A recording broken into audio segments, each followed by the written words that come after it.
Et bonjour les coaster fans. Si comme moi vous êtes européen, vous n'êtes pas sans savoir que notre continent s'est sacrément bien développé ces dernières années en matière de parcs d'attractions. Même s'il y a toujours quelques parcs phares qui ont su tirer leur épingle du jeu, en particulier en termes de thématisation, le regard s'est pendant très longtemps porté vers les États-Unis, d'où sortaient de sacrés monstres, notamment dans le milieu des montagnes russes. Et maintenant, même si les US sont toujours la main, on peut clairement profiter de notre passion sans trop de soucis, simplement en Belgique, en Allemagne, Pays-Bas, Suède, Pologne et, incroyable mais vrai, aussi en France. Beaucoup de parcs d'attractions se sont enfin sortis les doigts de la tirelire, si j'ose dire, soit parce qu'ils étaient gérés par des vrais passionnés, ou bien pour faire face à la concurrence de leurs voisins qui risquaient peu à peu de leur faire de l'ombre. Et il faut dire que certains reviennent de loin. Des parcs qu'il fallait autrefois fuir comme la peste, tant leur gestion et leur offre d'attractions étaient bas de gamme, ou bien même tout simplement des lieux de loisirs si insignifiants pour nous passionnés qu'ils étaient inconnus au bataillon. C'est comme ça que des parcs comme Astérix, Walibi Belgium, ou même Walibi Holland, Toverland et tant d'autres sont devenus des destinations quasi obligatoires ces dernières années en Europe de l'Ouest. Mais il y a encore aujourd'hui des parcs bien planqués, ou encore bien nichés dans la communauté des passionnés de parcs qui prévoient de se développer considérablement dans les prochaines années. Aujourd'hui, je vais donc vous parler des parcs que vous ne connaissez peut-être pas, ou qui sont encore laissés de côté par le grand public. Quelques petits parcs qui savent petit à petit tirer leur épingle du jeu, et qui s'apprêtent à nous proposer des choses de plus en plus intéressantes.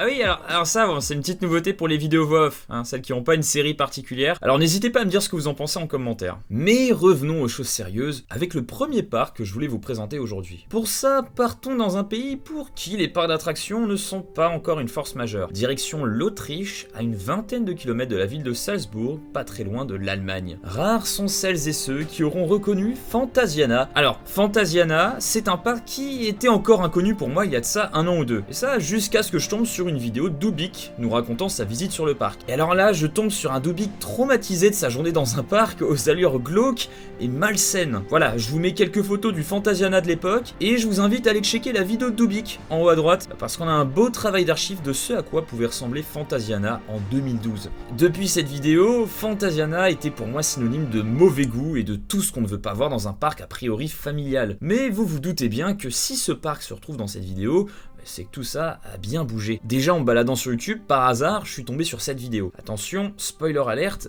c'est un dark ride. En 2013, soit en fait l'année juste après la visite cata de notre cher Doub, le parc ouvre une attraction quasiment unique en son genre, Knight's Ride Tower. Et j'ai pris ma petite claque en voyant ça. Alors d'accord, c'est pas la tour de la terreur à Disney, mais franchement, contrairement à tout ce que j'attendais de ce parc, ça m'a énormément surpris. Il y a de la théma, on nous raconte une histoire, une espèce de tension qui monte et à la fin, ça drop. Des inspirations un peu Mystery Castle sur les bords, un petit peu Carnan, et autres dingueries allemandes se passant dans une tour avec une ambiance lugubre. Et déjà ça avait su attirer mon attention. En plus, en termes de storyline, c'est vraiment basé sur l'histoire d'un chevalier de la région de Salzbourg, alors franchement, on peut pas faire plus local. Au total, c'est 2 millions d'euros sortis de la poche du parc, ce qui est déjà un très bon premier pas pour un parc de cette envergure. En revanche, seulement 10 personnes par tour, je pense que niveau débit, si le parc prend de l'ampleur, ça risque de pêcher un petit peu. Et vous vous doutez bien, ils ne se sont pas arrêtés là. Entre temps, ils ont ouvert un flume du nom de Mamiwata. Bon, clairement, c'est des bûches tout ce qu'il y a de plus classique, mais ça fait toujours son effet. Une fois de plus, débit pourri avec 400 personnes par heure. Ouais, bon, c'est pas beaucoup, hein. Surtout quand on sait que ce genre d'attraction est particulièrement prisé dès qu'il fait un peu chaud. Dans la foulée quasiment, construction et ouverture d'un Skyfly ressemblant étrangement à celui de nos amis de chez Minoland. Et pour terminer tous ces investissements, le parc ouvre en 2021 un Family Coaster qui fera beaucoup de bien au parc. Family Coaster du nom de Fridolins Verrückter Zauberexpress. Bon, pour les non-germanophones, c'est une catastrophe, on va dire Fridolin. Bon.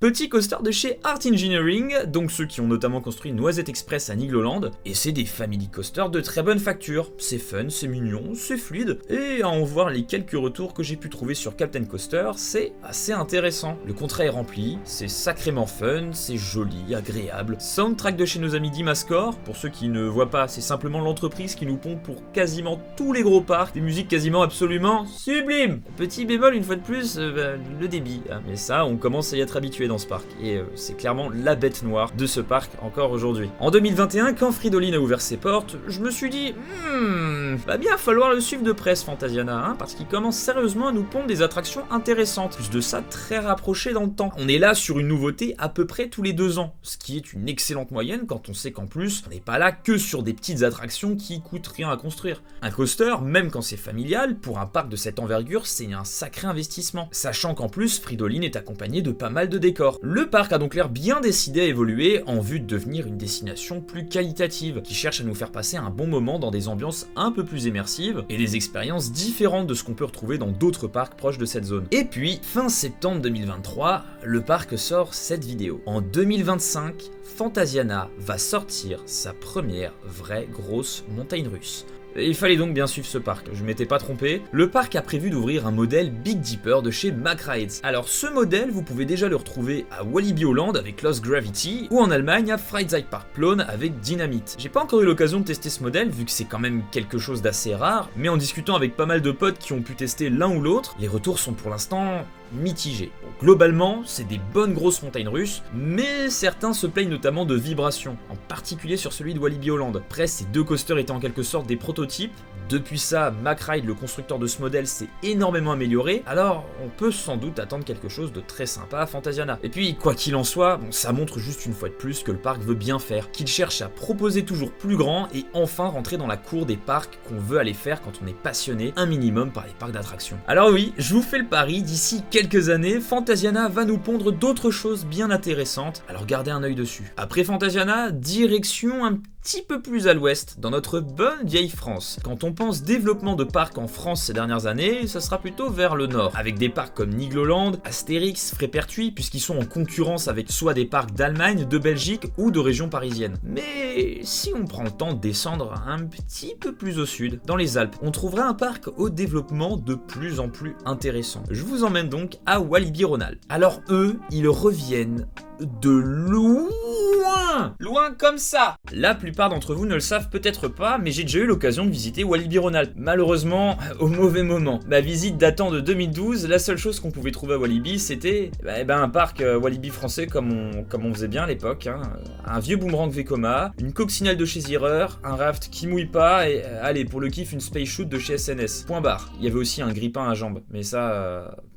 les gens qui ont testé me comprennent, c'est horrible, c'est abominable. Ah oui, et puis si, bon, en 2012, c'était l'année d'ouverture de Bamboo's River, un flume en plein cagnard à la théma plus que douteuse. Autant vous dire que Walibi Rhône-Alpes fait partie des parcs que j'aime le moins dans tout ce que j'ai pu tester jusqu'à aujourd'hui. En tout cas, le Walibi que j'ai visité à l'époque. Parce qu'entre-temps, il a bien grandi ce parc, et mûri surtout. C'est plus quelque chose de surprenant dans le milieu, mais Walibi Rhône-Alpes a clairement changé de stratégie et s'est mis un sacré coup de pied au derge ces dernières années. Pour celles et ceux qui auraient raté l'info, on a eu droit à la refonte de la plupart des zones du parc, de la rethématisation du boomerang, construction en 2016 de Timber, un petit wooden coaster de chez Gravity Group, apparemment de très bonne facture. Peu de temps après, en 2019, construction d'un bon gros coaster de chez Gerstlauer avec Mystic. Attendez, Mystic, Timber. Mystic Timber? Mais qu'est-ce qu'il y a dans cette cabane? Pardon, je m'égare. Allez, le parc a sacrément bien évolué et a su devenir un excellent parc familial. Et puis en 2024, Walibi Rhône-Alpes est de retour pour nous surprendre avec ce truc.